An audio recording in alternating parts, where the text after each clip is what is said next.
Hello, world, and welcome to the In My Footsteps podcast.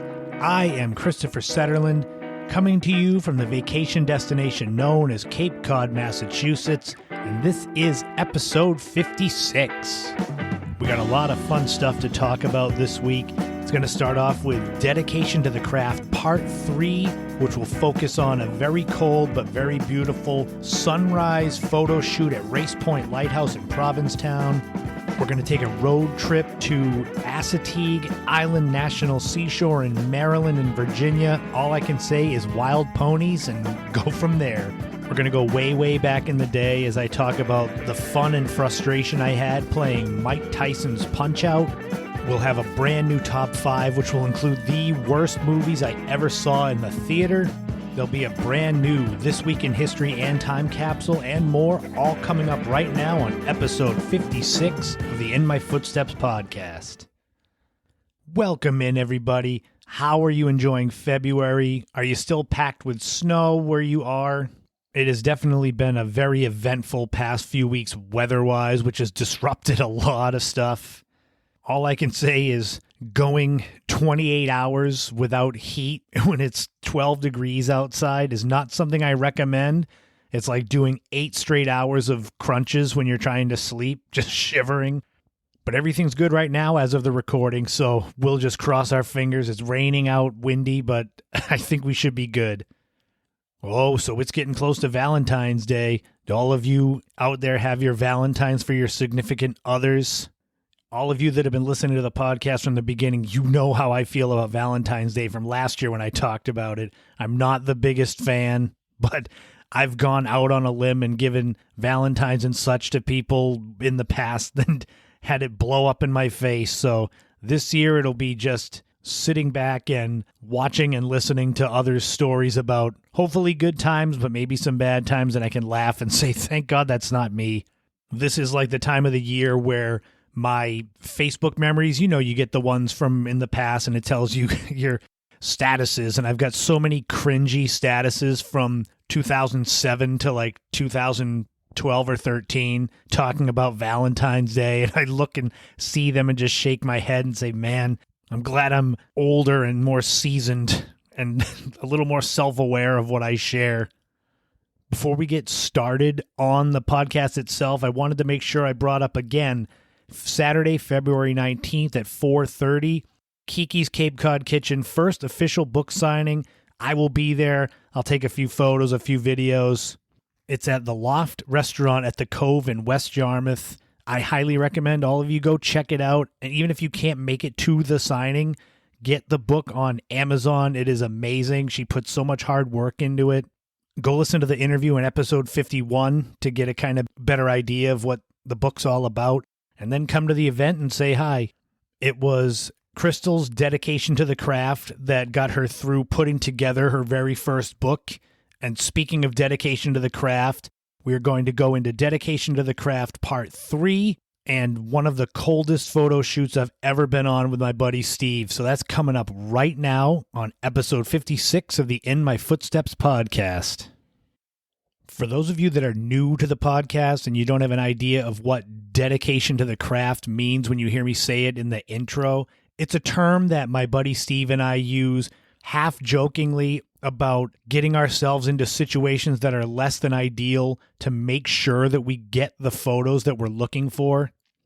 And this can be as simple as being out in the rain and risking getting your camera wet to get a cool looking shot, or going down into the slippery rocks on the beach to get a picture of a lighthouse, risking falling and breaking your neck. We've been using that phrase for a decade, and so now it's only fitting that it's part of the podcast. The very first Dedication to the Craft segment was episode 14, where Steve, who is way more of a professional photographer than I could ever be, gives some basic ideas for those of you looking to start photography and get a little better and learn the basics. At some point, I'll have him back on so that he can give kind of a part 2 of his tutorial. But right now, we're going to talk about possibly the coldest photo shoot I've ever been on. And this is when you talk about dedication to the craft. I mean, this is one that's right up there with proving the words. Those of you that follow me on Instagram, you know that I love sunrise, sunset photos. Sunset more because they typically are warmer, and obviously I don't have to get up early. But sunrise shots are something even more special. It's the beginning of the day, watching the night become morning. It's just something very zen about the whole thing. There are a few magical spots, especially on Cape Cod, to go for sunrise, like the Chatham Fish Pier or Chatham Lighthouse, the beach, watching the fishing boats go out, maybe Fort Hill in Eastham or Highland Lighthouse in Truro. But one that is head and shoulders above all the others is Race Point Lighthouse in Provincetown. If you've never been to it, Race Point Lighthouse is way, way out in the middle of nowhere, essentially. To get to it, you need either an off-road vehicle and you drive a couple of miles from the Race Point Beach parking lot through the oversand roads. And then you drive past the lighthouse and there's a beach where you can park. If you don't have an off-road vehicle, you need to walk. And it is about 1.5 miles to get from the Hatches Harbor Trail head walking out to Race Point Lighthouse. And a lot of it's over soft sand, which when it's in the middle of the day, it's not a big deal. You know, it's a little strenuous on the legs, but it's not that bad. 1.5 miles over the soft sand to get out there and get these amazing panoramic shots of this lighthouse and the dunes and the beach, and it's amazing. It's worth the walk. But like I said, for the sunrise, you've got to be out there when it's dark, before the first light. Now, things could always be worse. If it was summertime, the sunrises are a lot earlier. When Steve and I decided to go out there for the sunrise shoot at Race Point, it was the first week of January. So the sunrise was about 7:05, give or take a few minutes. This means you have to backtrack from that point and kind of make your plan. When are you going to wake up and get ready and then start heading up that way? For us, it's 45, 50 minutes to get from where we live on Cape Cod to Race Point Lighthouse. And besides that, when you walk out, you don't want to walk out there when the sun is coming up. You want to be where you need to be for the shoot when it's still dark, so you can get every little bit of ambient light and all the color changes. I believe Steve and I got out there a good 45 minutes before sunrise, so start backing away from there. You're looking at a half hour maybe to walk out there, 50 minutes to drive there. So you start to see where the time adds up. So you got to get up early. I think we both got up at like 4:30. And when driving to a sunrise shoot, especially one that's far away, the drive where it's dark, it can seem like a dream where you think you're still asleep. The good thing is there's nobody on the road, so you can make it there pretty uneventfully. But we got to the Hatches Harbor parking area is on the Province Lands Road. It's a little secret spot. It fits like 5 cars. I had prepared the night before. I had all my equipment. I thought I was bundled up enough until I got outside. And you know, if you're going out to the store in the winter, you bundle up thinking that you're going to be walking to your car and then from your car to the store. And that's all well and good. But if you're walking 1.5 miles in the cold and then spending like an hour more standing in the cold before walking back in the cold, you should be over bundled up. And I was not on this day. I wore enough layers that my chest, arms, legs, they were pretty warm. It was about 20 degrees outside when we started walking. And like I said, it's 1.5 miles in the dark. And Hatches Harbor, you're exposed to the elements, the wind off the water. And it was slightly windy, not too bad. But I could tell halfway out there walking that my toes and my fingers were already kind of starting to feel the cold, and we had just started. I was sort of helped by the fact that I could tell it was going to be a good sunrise. And sometimes that'll help you when you know it's dedication to the craft. You know you're going to get some great photos, so you kind of take the pain and take the risk. And speaking of risks, out in that area, when you're walking and it's dark, you never know if there might be animals around. Now, there's not that many coyotes out in the Province Lands dunes, but, you know, there are some. Steve and I didn't hear any noises that day, but we have had sunset shoots where we've been almost surrounded by coyotes. That'll be another episode, I'm sure, of the podcast where I'll talk about coyote trouble with photo shoots. We made it out to the lighthouse in plenty of time. My hands were already pretty cold. Feet were cold. I should have been smarter and like triple bundled myself up. But we got there and just started taking photos from all different areas. You got the lighthouse, you got the keeper's house, which is just, it looks like a normal 2-story house. There's the Whistle House, which if you haven't been there, it's a brick building.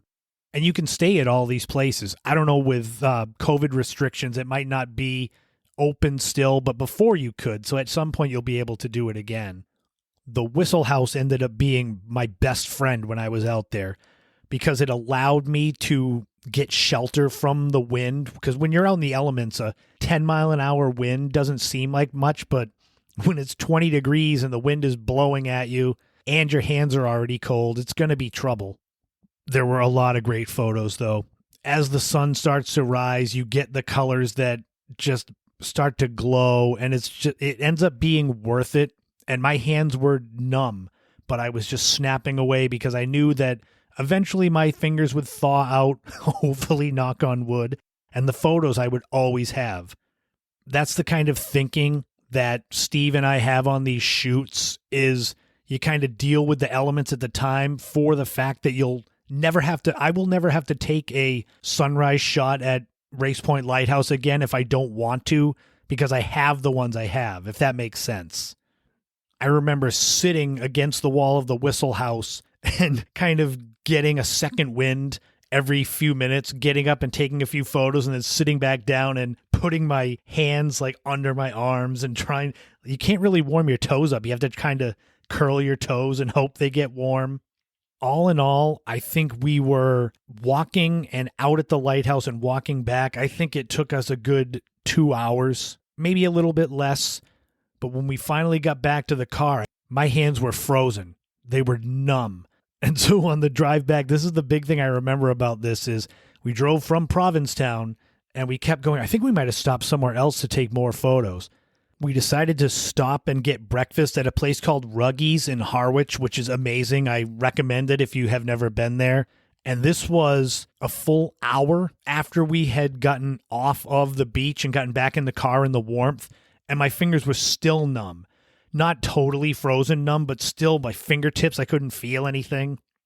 It likely took like 2 to 3 hours before I got all the feeling back in my fingertips and the tips of my toes. But it was worth it. I will always say it was worth it. I can remember the feeling of the cold, but then I look at the photos and say, no, it was worth it.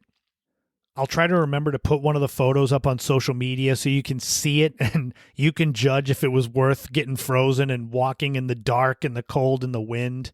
To sum it all up, when it comes to sunrise photography, stick to the summer. If you do it in the summer, you're going to have to get up very early for a 5 or 5:20 sunrise. If you do it in the winter, make sure you are over bundled up. It's better to get sweaty but keep the feeling in your fingers than it is to be dressed to be kind of comfortable in the car and then be out in the elements and just freeze like me. But once you are out there, just deal with the pain and take as many photos as you can, because then you can always rely on the fact that you don't have to do it again. You'll have the photos that you've taken forever. But if you want to be smarter than Steve and I and take sunrise or sunset shots and stay warm, there are plenty of places you can go where you don't even have to get out of the car. Chatham, Lighthouse Beach, you don't even have to get out of the car. So if you don't like the cold, go there and get the same beautiful shots that we got. And that is Dedication to the Craft number 3, a little story about what it's like to walk a long way in the dark and the cold to get some amazing sunrise photos. And I'll be back at some point in the future with part 4 of Dedication to the Craft, which I think will be coyote adventures, but who knows? You'll have to wait and see.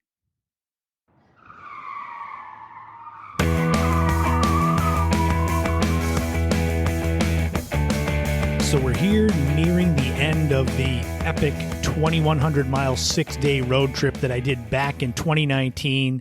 Next week in episode 57 will be the actual final stop, which is basically the drive home and a little bit of a retrospective. But this week is the last official stop on the road trip.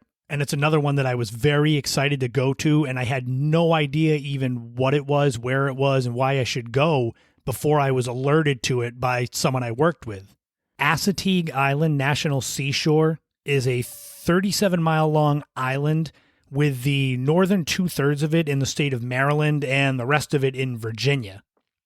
I had never heard of Assateague Island, so when a woman named Carol that I worked with, and shout out to her if she listens, one of my favorite people I ever worked with in the restaurant industry, but when she clued me into Assateague Island, I had never heard of it, but she told me 2 words that got me sold on it, and that was wild horses. The closest big cities to Assateague Island are Washington, D.C. and Ocean City, Maryland. Ocean City is to the north, and the Ocean City Inlet, which is kind of the gateway into their harbor, that is the northern boundary of the island. Naturally, I want to talk a lot about the wild horses, but to give an overview, there's a lot more to do at the Assateague Island National Seashore. As with any seashore like Cape Cod, you've got over sand vehicle routes where you can drive on the beach. There's beaches, swimming. There's a lot of places to kayak. There's camping. It became a national seashore in 1965. And if you're looking to go there and you kind of need a destination to punch into your GPS, the physical address where the visitor center is at 7206 National Seashore Lane, and the town is Berlin, Maryland. But like I was saying, the wild horses, how did they get there? That's the big thing. According to the national park site for Assateague Island, the local folklore is that these horses on Assateague Island were survivors of a shipwreck off the Virginia coast where some of the horses made it to shore and then just thrived on the island. And although that sounds like a really cool story, there's no records anywhere that could support that actual story, so it is likely not true. The most plausible story is that these horses are descendants of horses that were brought to the islands like Assateague in the late 17th century by mainland owners to avoid fencing laws and the taxation of livestock. An interesting thing that I didn't know about these wild horses, and I mean, it's not anything they did, but they're actually separated into 2 different herds based on the state line. There's a fence between Maryland and Virginia. So on either side, there's Virginia horses and Maryland horses. One interesting thing that I learned about these horses, they run free. So if you're out there camping on Assateague Island, you are more than likely going to have these horses in your campsite.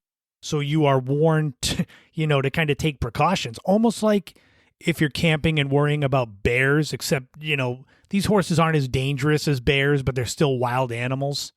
And Carol actually told me a story about the horses ransacking their tent and their campsite. So I had that on my mind when I went there looking for them. Like I said, if you go to nps.gov and look up Assateague Island National Seashore, they've got a lot of information about these wild horses, their story. They also have a full page on safety tips for viewing them, because you think of horses, you think of going to the farms where they're tame and you can pet them and feed them and such, and these are wild animals. And they warn you, keep your kids away, that the adults are responsible because kids are going to see these horses are not overly huge. They're like medium-sized horses, so they look cute like ponies to ride. And these horses become unafraid of humans, which they say is different from being tame. And they'll come right up to cars begging for food. And that's the thing, is that when they come up to cars and beg for food, you can get fined for feeding them. That was right when you go in. There's all these signs with warnings. When you go to pay the fee to get in, there's all these signs telling you how far to stay away, which they say is 40 feet, like a school bus length, that you're supposed to stay that far away. And naturally, you get a lot of people that go to Assateague Island to walk the beach or to camp or kayak, and the horses are just kind of part of the backdrop. When I went specifically to see them. And it's not like a petting zoo. So you don't start driving down these roads and have these horses just lining the streets for you to see. They typically don't hang out near the roads because cars go by. I was there for a good hour, driving around, walking around, not having any success seeing any wild horses. And I started to get discouraged because basically my next stop after Assateague Island was to go home. So this was like the last big hurrah of the trip. I actually ended up seeing a deer right along the road just standing there eating. And I was like, wow, that's pretty cool. But I see deer on Cape Cod a lot. So and on that trip, if you've been listening to the road trip segments, you know that I saw dozens of deer while driving through New York and Pennsylvania. So it was like boring. I want a horse. Eventually, I did see a smaller wild pony, like a light brown, really furry, like more furry than I would expect. And it was just there, just eating grass along the road. I drove up, took a few pictures, and that was cool. I said, if I don't see any more, then at least I saw that one. And I can at least say I saw the wild horses. But oh no, I had a far better experience coming up. Only a few minutes later, I ended up seeing another small wild pony. This must have been a juvenile. It was dark brown with a white spot on it, and it was eating, but then it was walking towards a little area of water to go get a drink. And I parked my car, and I was like, oh man, this is great. So I got out with my camera, and I started taking pictures and shot a little video. Then something happened. So the juvenile starts to kind of neigh, like a high-pitched one, and I was like, uh-oh, it's scared. So I was like, I probably should back away. And I looked out over the marshland, and way out in the distance, I see a white head pop up, and I'm like, oh no, it's one of the parents, and it starts galloping, coming towards the road because it hears its kid screaming in fear. So I end up getting kind of behind my passenger side door because I'm thinking maybe it won't charge the road. But then from my right, I hear more galloping because it was the other parent and the rest of the herd. At this point, I get on the other side of the car. So the little baby that was at the water comes closer to the road.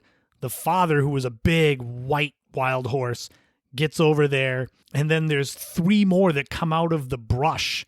If you had been walking by and had headphones on or something, you wouldn't even have known there was horses there. And my heart is going because I know this is the big chance to get pictures of the wild horses, but I also read all of the signs about be careful, they might attack because they're wild animals and maybe defending their kid. Luckily, once I got on the other side of the car, they realized, I think, that I wasn't worth their time, and they started walking down the road.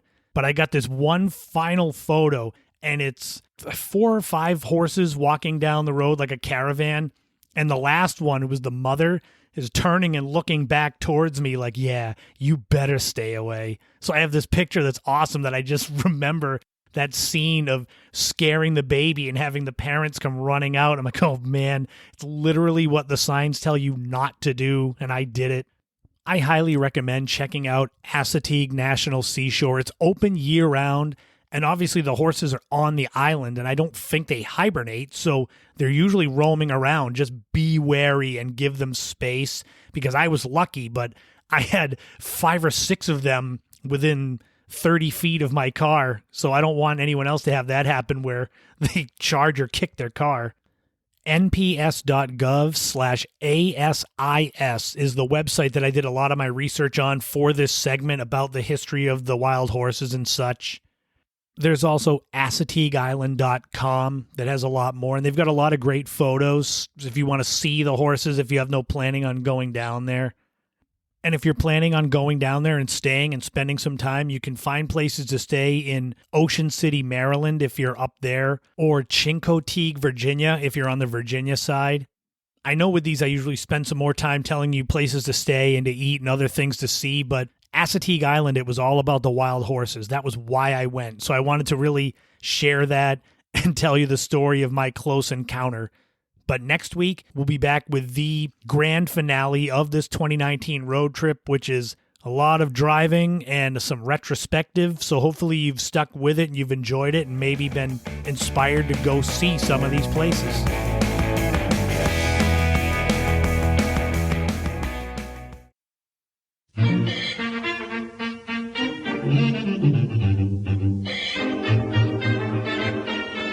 This week in history, we are going back in time to celebrate the birth of a musical legend. 77 years ago, this week in history, February 6th, 1945, the birth of Bob Marley. There are very few musical artists that are more associated with a brand of music than Bob Marley is with reggae. You can have people that are associated with rock and roll or jazz or hip hop, but there's no one where it's like he almost becomes what reggae is, in the way that if you talk about Band-Aid being a brand instead of the adhesive strip, you say, give me a Band-Aid, even though that's a brand. You think of Bob Marley as he is reggae, even though there's so many more famous artists of that genre. He was born in 9 Mile, Jamaica, and made his musical debut in 1963 after forming a band with Peter Tosh and Bunny Wailer. After several name changes, this band became known as the Wailers. The band released 12 total albums, and then when they were signed by Island Records, they were renamed Bob Marley and the Wailers. Despite all this, it took until 1975, when Eric Clapton covered I Shot the Sheriff, that Bob Marley kind of broke through internationally, and he soon after had his first big hit outside of Jamaica with a live version of No Woman, No Cry. He's got so many famous songs that even if you don't know them, you know them. I guess it's hard to explain. Songs like Jamming, One Love, Three Little Birds, Could You Be Loved, Waiting in Vain. I mean, these are all iconic. And it's amazing to think about what could have been, because Bob Marley got sick in 1977. He was diagnosed with acral lentiginous melanoma, and he ended up dying from it on May 11th, 1981 at the age of 36. So just imagine all of his contributions to music beyond just reggae. He is a worldwide icon. But think about it, he was only 36 when he died. His greatest hits album, Legend, came out in 1984, and he overall has sold more than 75 million albums worldwide. And the legend that was Bob Marley came into this world 77 years ago this week in history. And now it's time for another time capsule. We are going back 47 years ago this week to February 10th, 1975. What was going on then? Well, let's find out. The number one TV show was Sanford and Son, starring Red Fox as Fred Sanford with his son Lamont. This show is super funny, and it's a classic. And Fred Sanford and his son, they're a junk dealer, so they live like in a junkyard. And Fred always had these crazy money-making schemes. It ran for 6 seasons from 1972 to 1977, and a total of 136 episodes. The number one movie was The Towering Inferno. This was a disaster movie about a fire in a skyscraper, and it has a loaded cast. It includes Paul Newman, Steve McQueen, Faye Dunaway, Fred Astaire. It made $203 million at the box office on a budget of $14 million. It earned a nomination for Best Picture in the Academy Awards and was the highest grossing film of 1974 and was still number one here in 1975. And it also has a 70% fresh rating on Rotten Tomatoes, if that seals the deal for you. The number one song was You're No Good by Linda Ronstadt. The song was originally written in 1963 by Clint Ballard Jr. for singer Dee Dee Warwick. Linda Ronstadt started performing the song to close out her shows in 1973, and it became natural to just record her own studio version of it. The song has also been covered by artists like Van Halen, Elvis Costello, Ike and Tina Turner, but Linda Ronstadt's version is definitely the most successful cover of it. And if you were around back February 10th, 1975, and the snow was falling, and you had a lot of snow like we had a couple weeks ago down here, and you were in need of a snowblower to save your back from shoveling, you could get yourself a Sunbeam electric snowblower from Lechmere for $119.88, or about $621 today. and I have no idea how good this snowblower was, if it did its job, but you could get one. And hopefully I haven't jinxed us by putting a snowblower in the time capsule. Hopefully we do not need one for the rest of the winter. But that's going to wrap up this week in history and time capsule. And I will be back next week with a new segment of both. But now it is time to have some laughs at my expense for wasted time and wasted money as I give you the top 5 worst movies I saw in the theater coming up right now.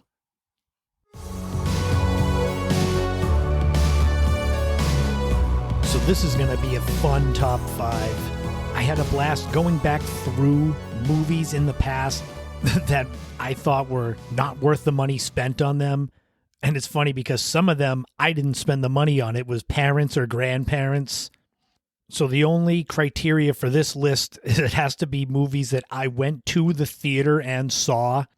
And that in and of itself was difficult. I had to remember if I saw some of these movies in the theater or later on VHS or TV. And I also had to go with, there were movies that I saw in the theater that were bad movies, I guess, with critics, but I actually liked them, so they don't count on this list. And those movies like that, they include Last Action Hero with Arnold Schwarzenegger, Rocky V, Black Sheep with Chris Farley, The Waterboy with Adam Sandler, and Halloween H2O. I saw them in the theater and liked them, but I don't think they get the best reviews. And with all these lists, naturally, I have a couple of honorable mentions for the worst movies I saw in theaters. They include The Stepford Wives from 2004 with Nicole Kidman and Son-in-Law from 1993 with Pauly Shore. Those were pretty bad, but now we're going to get into the actual top 5. So here we go. Top 5 worst movies that I saw in the theater. Number 1 is Howard the Duck. This is considered one of the worst movies ever made, and I saw it, I believe I was 8 years old when it came out.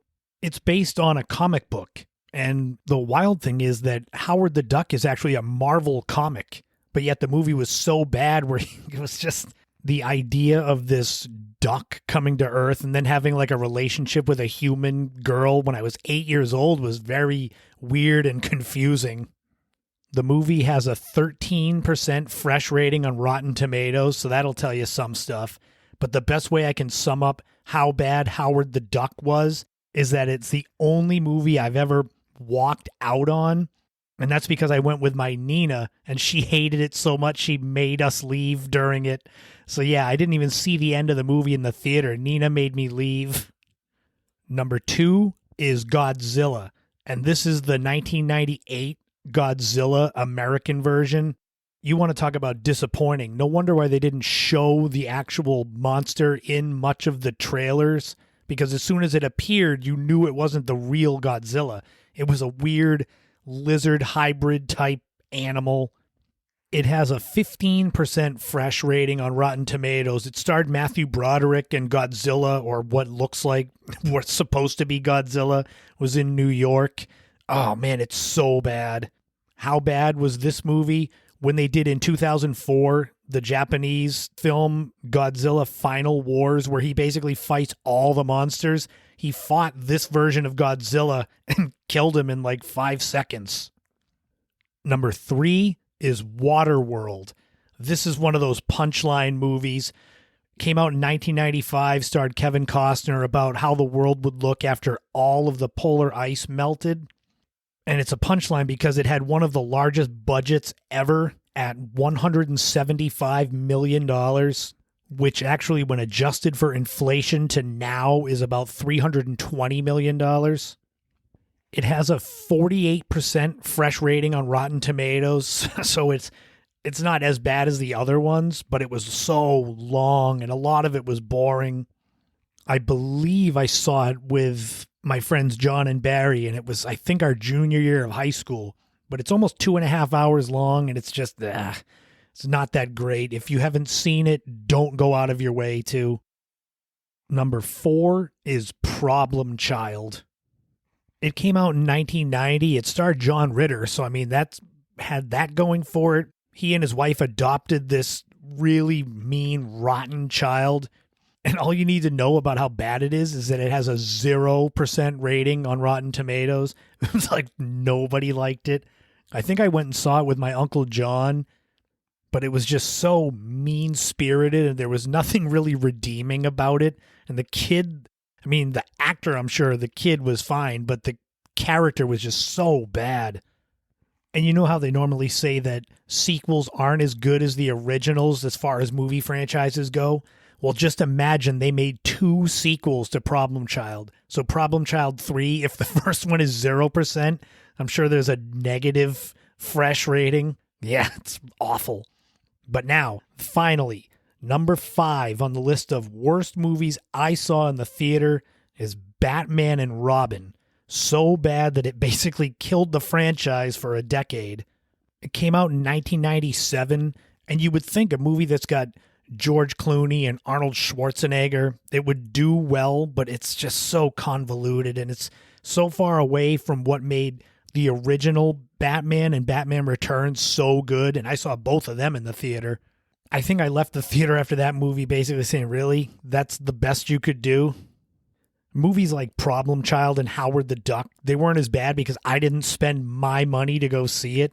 But then when you go to see Batman and Robin or Godzilla and you spend that money and maybe get like the expensive popcorn and soda in the theater and then the movie stinks, it's like even worse. So those are my top 5. Did you see any of them in the theater? Did you see Howard the Duck or Godzilla, Waterworld or Problem Child or Batman and Robin in the theaters? Or did you see them after and think they're good?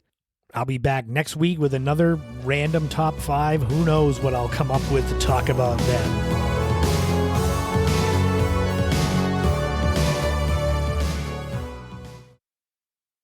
All I want to do is go the distance. That's what Rocky says to Adrian in the original Rocky movie when he's talking about fighting Apollo Creed for the heavyweight championship. And ironically, that was kind of what I said to myself when I played Mike Tyson's Punch-Out. If you're someone my age, child of the 80s, when you hear Mike Tyson's Punch-Out, you get that feeling, you get those images in your head of the fights and the fighters and how impossible it was to beat Mike Tyson. Do you also hear the music? Punch-Out was another one of those legendary games that defined a generation of gamers, I suppose, my age group. It also gave me so much frustration. No matter how hard I tried, I could not beat Mike Tyson. Ironically, though, Mike Tyson's Punch-Out, that game with that name, only lasted 3 years, and the game has been around for decades, just as Punch-Out. What happened was originally in 1983, Punch-Out came out and it was an arcade game. So one of the big stand-up consoles you'd see in the standalone arcades that are so rare these days. In 1984, there was a sequel to it called Super Punch-Out, but it was when Mike Tyson came aboard that it went to a whole new level. Tyson became involved when Nintendo of America's founder and former president, Minoru Arakawa, went to a Mike Tyson fight in 1986. It was there that he saw the power and the speed and the skill of Mike Tyson, who, if you grew up in the 80s, he was like a real-life superhero. He would just knock people the hell out so fast, it was almost unfair, like he was a real video game character. The rumor was that Tyson was paid $50,000 for his likeness for 3 years, and the best part was, this was signed before Tyson beat Trevor Berbick to win the WBC Heavyweight Championship in November 1986, so they really made a good investment on him. Mike Tyson's Punch-Out came out in the fall of 1987, and it was an immediate hit. You play the game as Little Mac. He's kind of like a younger version of Rocky, I guess. He's just like a generic young fighter. And you're a member of the World Video Boxing Association, and there's cutaway scenes of him training, like running behind a bike behind his trainer. But the best part was the colorful characters, the boxers you had to fight on your way to Tyson. Even if you had no real skill or knowledge as far as video gaming, I mean, the Nintendo controllers were quite simplistic compared to things today, A, B, select, start, and such. But even if you had no skills like that, you could still beat the first few fighters easily. It starts off with a guy named Glass Joe, and it's literally like a take on Glass Jaw. I think the first time I played that game, I knocked him out within a few seconds. From there, you move on to Von Kaiser, who's a German fighter. He's pretty easy to beat. Piston Honda, who was Asian. Don Flamenco, who had the rose in his teeth. You just keep hitting him till he falls, like while he's falling. One of my favorites afterwards was King Hippo, who's a big fat guy. You'd have to punch him till his pants fell down. Then you had Great Tiger and then Bald Bull, who would like bounce at you and then throw the punches. You had to learn the timing. So once you got up in the ranks to some of the better fighters, you'd have to learn their tendencies, but even then you could get through all of them. There was Soda Popinski, and you'd fight him after you had to fight Piston Honda again. It was like, wait a minute, I already beat you, and he'd show up again. So you knock him out again, beat Soda Popinski. Then you got to fight Bald Bull again, which is like, come on.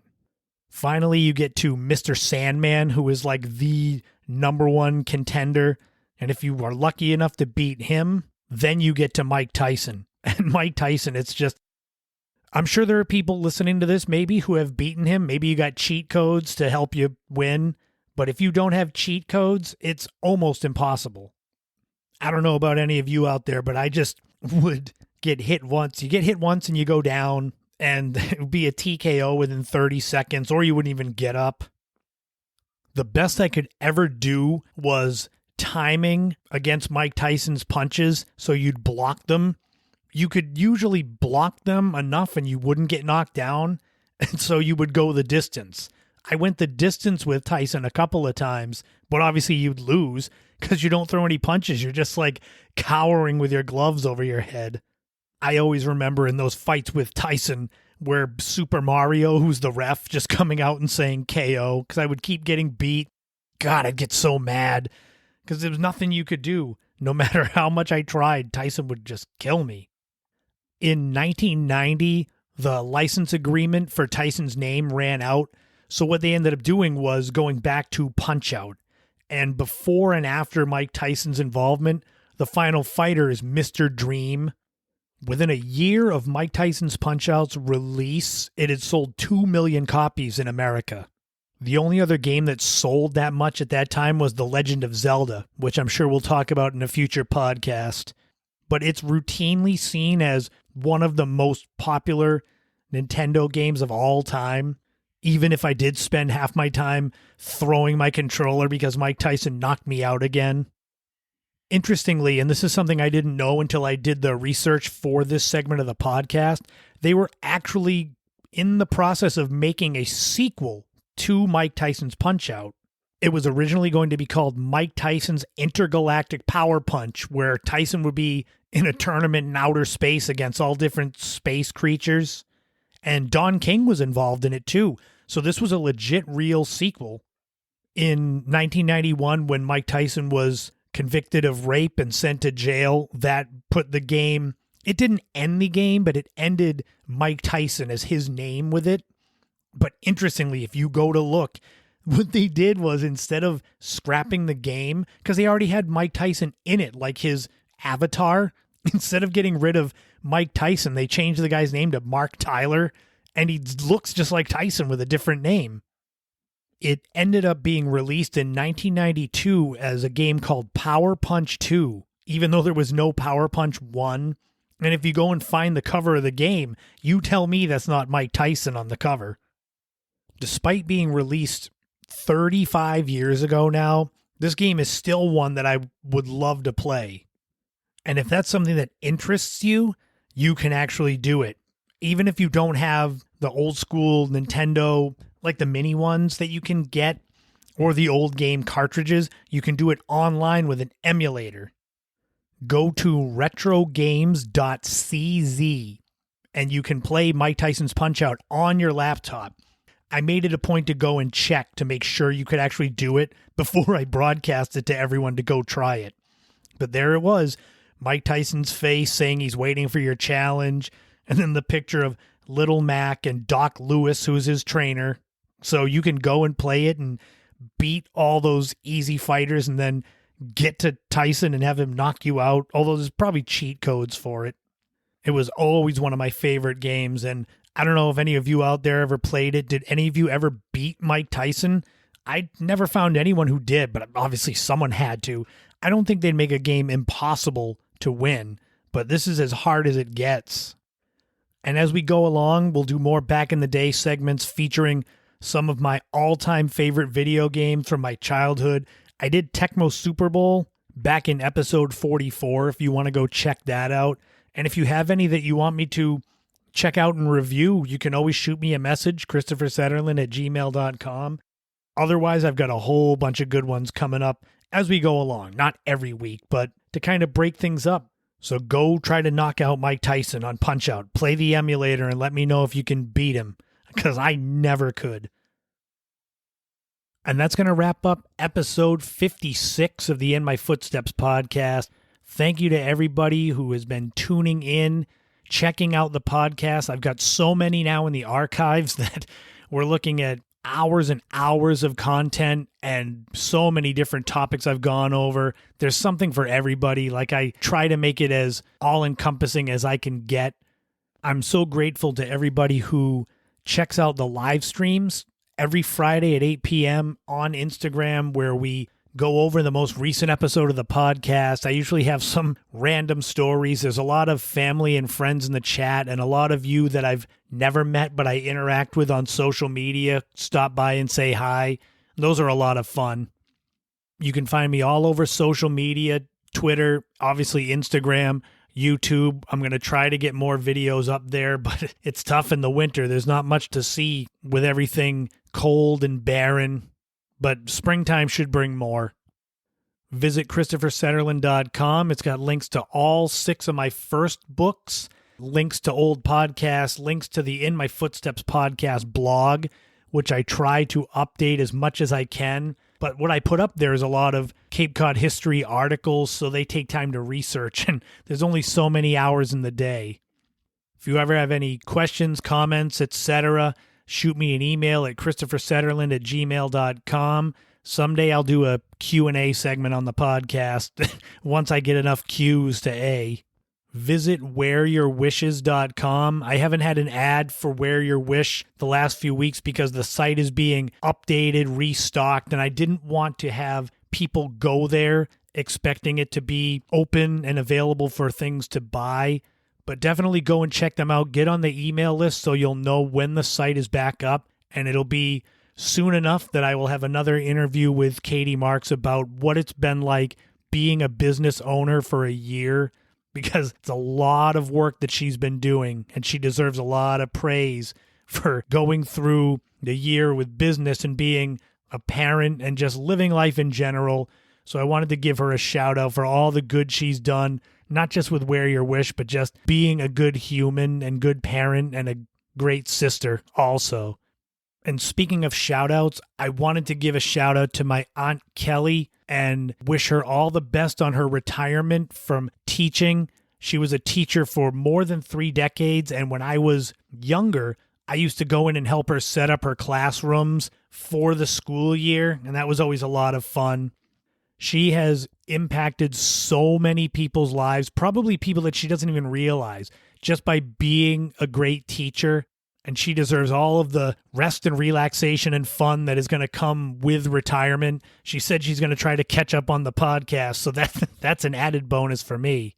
Thinking about teachers that impact people's lives, coming up in 2 weeks in episode 58, the special bonus episode, I'm going to talk all about the teacher that impacted my life the most and kind of put the bug in me to be a writer, although it came far later in life.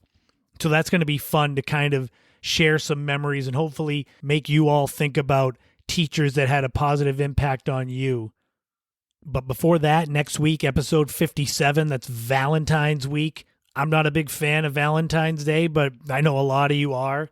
So it'll be fun. We're going to do the final road trip segment from the 2019 trip, little drive back home and retrospective. We're going to talk about the top 5 symbols of the 90s, things that when I say 1990s that pop into your head. We'll see if my list jives with you. We're going to go way, way back in the day as I talk about my first ever celebrity crushes.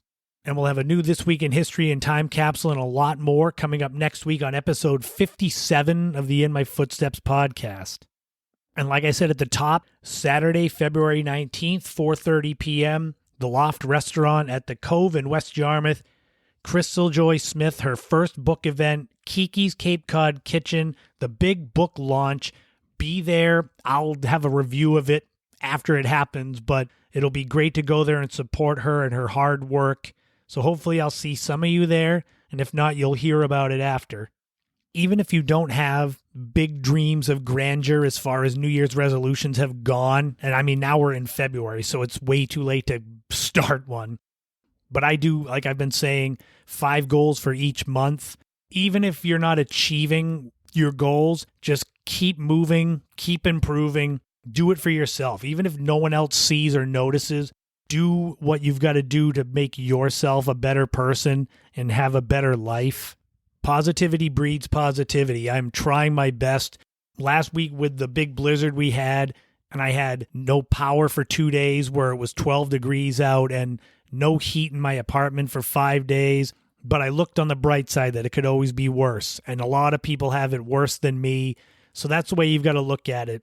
No matter how bad things are, they can always be worse, and they can and will get better.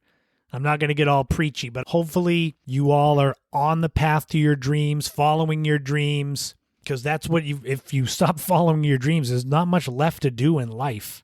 Whether that's a job, whether that's a relationship, who knows what it is. It's different for everyone. But just follow your heart, your dreams. Leave the biggest footprint you can in this life. And remember, above all else, don't walk in anyone else's footsteps and create your own path and enjoy every moment you can because you just never know. Thank you so much to everybody who has been tuning in, enjoying the podcast, sharing it, spreading the word. I will be back next week with episode 57. But until then, have a great week, a great weekend. Have fun with whatever you do in life, and I'll talk to you all again soon.